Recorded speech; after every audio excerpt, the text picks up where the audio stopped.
Hi, today we're going to read chapters 2 and 3 from Fever, 1793. Pay close attention to the figurative language that Laurie Halse Anderson uses. Chapter 2, August 16th, 1793.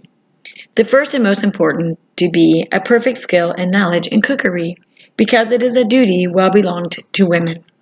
Gervase Markham, The English Housewife, 1668. As soon as I stepped into the kitchen, Mother started her lecture. Too much sleep is bad for your health, Matilda.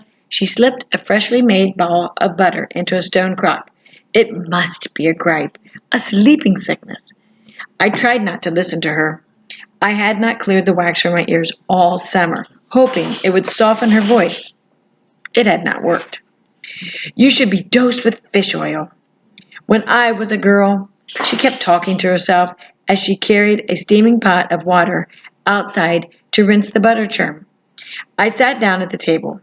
Our kitchen was larger than most, with an enormous hearth crowded with pots and kettles and 2 bake ovens built into the brickwork beside it. The size of the room did not match the size of our family. We were only 3, Mother, Grandfather, and me, plus Eliza, who worked for us. But the roomy kitchen could feed 100 people in a day.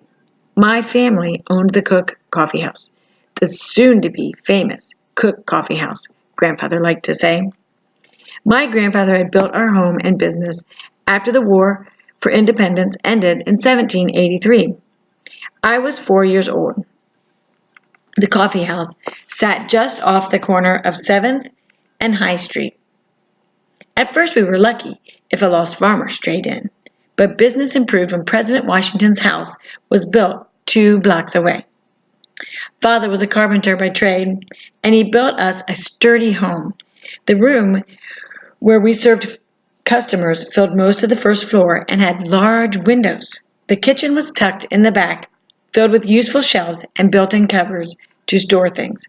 We could have used a sitting room, truth be told. Father would have added one on if he had lived, but he fell off a ladder and died of a broken neck 2 months after the coffee house opened. That's when Grandfather joined us. A coffee house was a respectable business for a widow and her father-in-law to run. Mother refused to serve spirits, but she allowed card games and a small bit of gambling as long as she didn't have to see it. By midday, the front room was usually crowded with gentlemen, merchants, politicians, enjoying a cup of coffee, a bite to eat, the news of the day. Father would have been proud. I wondered what he would have thought of me. Good morning, Eliza, said loudly, startling me. I thought you were going to sleep the day away. Have you eaten? She set a sack of coffee beans on the table. I'm starving, I said, clutching my stomach. As usual, she said with a smile, let me get you something quick. Eliza was a coffee house cook. Mother couldn't prepare a meal fit for pigs. I found this amusing, considering our last name was Cook. In a manner, though, it was serious. If not for Eliza's fine victuals and the hungry customers who paid to eat them, we'd have been in the streets long ago. Mother's family had washed their hands of her when she ran off to marry a carpenter, a tradesman, the horror, when she was but 17. So we were very fond of Eliza. Like most blacks in Philadelphia, Eliza was free. She said Philadelphia was the best city for freed slaves, or freeborn Africans. The Quakers here didn't hold with slavery and tried hard to convince others that slavery was against God's will. Black people were treated differently than white people. That was plain to see. But Eliza said nobody could tell her what to do or where to go, and no one would ever beat her again. She had been born a slave near Williamsburg, Virginia. Her husband saved up his horseshoeing money and bought her freedom right after they were married. She told me that was the best day of her life. She moved to Philadelphia and cooked for us, saving her wages to set her husband free. When I was 8, she got a letter saying her husband had been killed by a runaway horse. That was her worst day. She didn't say a word for months. My father had been dead 2 years, so Mother knew just what lay in Eliza's heart. They both supped sorrow with a big spoon. That's what Mother said. It took years, but the smile slowly returned to Eliza's face. She didn't turn sour like Mother did. Eliza was the luckiest person I knew. She got to walk from the river past shop windows, market stalls, and the courthouse up 7th Street every morning. She told stories even better than grandfather, and she knew how to keep a secret. She laughed once when I told her she was my best friend, but it was the truth. She dished up a bowl of oatmeal from a pot that hung by the side of the hearth, then carefully set it in front of me. "Eat up," she said. One corner of her mouth turned up just a bit, and she winked. I tasted the oatmeal. It was sweet. Eliza had hidden a sugar lump at the bottom of the bowl. "Thank you," I whispered. "You're welcome," she whispered back. "Why is Polly late?" I asked. "Have you seen her?" Eliza shook her head. "Your mother is in a lather." "I promise you," she warned, "if Polly doesn't get here soon, she may need to find herself another position." "I bet she's dawdling by the forge," I said, watching Matthew work with his shirt collar open. "Maybe she's ill," Eliza said. "There's a talk of sickness by the river." Mother strode into the room carrying wood for the fire. "Serving girls don't get sick," Mother said. "If she doesn't appear soon, you'll have to do her chores as well as your own, Matilda. And where is your grandfather? I sent him to inquire about a box of tea an hour ago. He should have returned by now." "I'd be happy to search for him," I offered. "I could look for Polly, too." Mother added wood to the fire, poking the logs until the flame jumped. The delicate tip of her shoe tapped impatiently. "No, I'll go. If Father comes back, don't let him leave, and Matilda, see to the garden." She quickly tied a bonnet under her chin and left the back door closing behind her with the sharp sound of a musket shot. "Well," said Eliza, "that's it then. Here, have some veal and cornbread. Seems like you've a long day ahead of you." After she cut me 2 slices of corn veal and a thick piece of fresh cornbread, Eliza started to make gingerbread, one of her specialties. Nutmeg and cinnamon perfumed the air as she ground the spices with a pestle. If not for the heat, I could have stayed in the kitchen for an eternity. The house was silent except for the popping of applewood in the fire and the tall clock ticking in the front room. I took a sip from the half-filled mug on the table. "Ugh, it's coffee. Black coffee, bitter as medicine. How can you drink this?" I asked Eliza.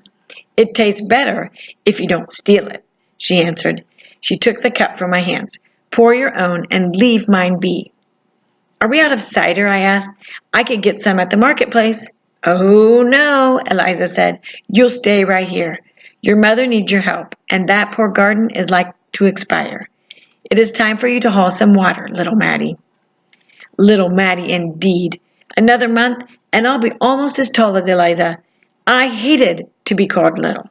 I sighed loudly, put the dishes in my washtub, and tucked my hair into my mop cap. I tied a disreputable straw hat atop the cap, but I could never wear in the street, and snatched a bit of dough from Eliza's bowl before I ran outside. The garden measured 50 paces up one side and 20 along the other, but after 6 weeks of drought it seemed as long and wide as a city block, filled with thousands of drooping plants crying for help. I dropped the bucket into the well to fill it with water and turned the handle to bring it back up again. Little Maddie, indeed. I was big enough to be ordered around like an unpaid servant, big enough for Mother to grumble about finding me a husband. I carried water to the potato patch and poured it out too fast, big enough to plan for the day when I would no longer live here. If I was going to work as hard as a mule, it might as well be for my own benefit. I was going to travel to France and bring back fabric and combs and jewelry that the ladies of Philadelphia would swoon over, and that was just for the dry goods store. I wanted to own an entire city block, a proper restaurant, an apothecary, maybe a school or a hatter's shop. Grandfather said I was a daughter of liberty, a real American girl. I could steer my own ship. No one would call me little Maddie. They would call me ma'am. Dash it all. I had watered a row of weeds. As I returned to the well, Mother came through the garden gate. Where's Polly? I asked as I dropped the bucket down the well. Did you pass by the blacksmith's? I spoke with her mother, with Mistress Logan. Mother answered softly, looking at her neat rows of carrots. And? I waved a mosquito away from my face. It happened so quickly. Polly sewed by the candlelight. After dinner, her mother repeated that over and over. She sewed by the candlelight after dinner, and then she collapsed. I released the handle and the bucket splashed a distant sound. Matilda, Polly's dead. Chapter 3, August 16th. Oh, then the hands of the pitiful mother prepared her child's body for the grave. Letter of Margaret Morse, Philadelphia, 1793. Dead? Polly's dead? I couldn't have heard her properly. Polly Logan? The sweat on my neck turned to ice. I shivered. Our Polly? That can't be. I tried to remember the last time we played together. It was before she started working for us. Last Christmas? No, well before that. Her mother had moved to 3rd Street, or at least 2 years ago. She had been a cradle girl, the girl I played dolls with. We sang nonsense songs together when we churned butter. I could see it then, my small hands and Polly's together, closed my eyes. Mother led me inside by the elbow, and I sat heavily on a chair. She quickly told Eliza what happened. There was no doctor in attendance, Mother explained. She shook with fever briefly, 3/4 of an hour, cried out once, and died in her own bed. They don't know what it was. It could have been anything. There are so many fevers at summer's end, Eliza said. Is anyone else in the house sick? Sick with grief, Mother said. She poured herself and Eliza each a mug of coffee. It's a large family. She still has 7 children under 10 years, 1 babe in her arms. We'll pray they don't get sick, Eliza said as she took the mug. Are any neighbors ill? Mother blew in her cup and nodded. An old man who lives across the alley is rumored to have been sick in bed. But you know how these stories catch fire. It's strange, though. She was a healthy girl, robust. Never saw her much as to sneeze before. I kept my eyes closed, trying to see Polly happy, joking, maybe stealing a kiss with Matthew, then bursting through the door to tell me. It couldn't be real. How could Polly be dead? Matilda, are you well? Asked Mother. She looks peculiar, don't you think, Eliza? Are you feverish? She laid her hand on my forehead. Her fingers were rough but cool and smelled faintly of lavender. I wanted to lay my head on her shoulder, but that would have been awkward. Mother slipped her hand to the back of my neck. She did not suffer, Matilda. We must be grateful for that. She removed her hand and peered into my eyes. This heat is not healthy. You must tell me straight away if you are feeling peckish. I waited for her to say something more about Polly. She did not. We should send along something for the family, suggested Eliza. Her mother is in no condition to cook. Maddie could take a ham over. No, Mother said quickly. She set the coffee mug on the table with a thump. I don't want her near there, not with sickness in the air. Besides, she hasn't played with Polly for years. The girl was our servant, not a friend. Yes, she was, I protested. Let me go, please. I'll take some food. You know they need it, and I'll pay my respects to her mother. It's the proper thing to do. I've already paid our respects, Mother said. You'll just upset her mother more. I'll take a food basket there myself. Tomorrow. Now put on a clean apron, Matilda, and wash your hands. It's time to get to work. I want to see her. No. What about the funeral? I asked, blinking back the tears. You must let me attend that. No, absolutely not. I forbid it. You'll have nightmares. But she was my friend. You must allow me. Why are you so horrid? As soon as the angry words were out of my mouth, I knew I had gone too far. Matilda, Mother rose from her chair. You are forbidden to speak to me in that tone. Apologize at once. The sun coming in the south window cast deep shadows under her eyes and cheekbones. She held her jaw tight, her eyes flashing with anger. She looked old, much older than she should. She hadn't always been so pinch-faced and harsh. When Mother allowed herself a still moment by the fire on winter nights, I could sometimes see the face she wore when Father was alive. Back then, Mother smiled at me with her eyes, and her laughter, and her gentle hands. But no longer. Life was a battle, and Mother a tired, bitter captain. The captain I had to obey. My apologies, I said. Did you see Snowbell? That was my kitty cat.